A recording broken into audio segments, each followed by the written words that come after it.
Organized by the National AIDS Program Secretariat NAPS, the two-day training session is part of efforts to tackle stigma and discrimination as outlined in the recently launched National HIV Strategic Plan 2021-2025. It also comes as victims of sexual violence, people living with HIV and other vulnerable persons continue to report that among the discrimination they face comes from professionals and service providers. As a consequence, this training by NAPS will be extended to professionals in the judiciary, education sector, healthcare workers, and members of parliament.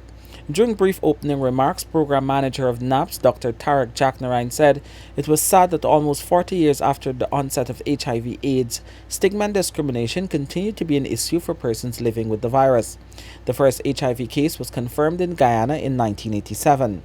Dr. Jaknarain said despite legal protection and some reduction in ignorance and fear about HIV, people are still denied and fired from jobs, kicked out of residences, ordered to limit contact with family, and generally discriminated against.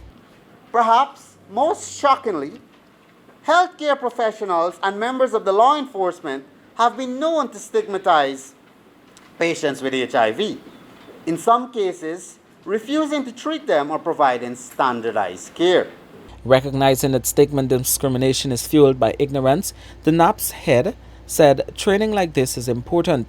A major part of the training is the police response to persons of sexual violence regardless of their sexual orientation and sexual identity. Frequently, individuals find that even family, friends, loved ones behave differently around them and towards them after learning that they have the virus.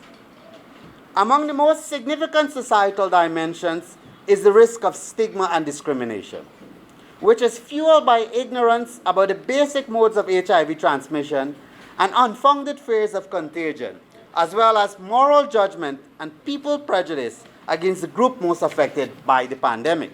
The police were reminded of the critical role they play in offering the first level of care to persons reporting sexual abuse, including post-exposure prophylaxis.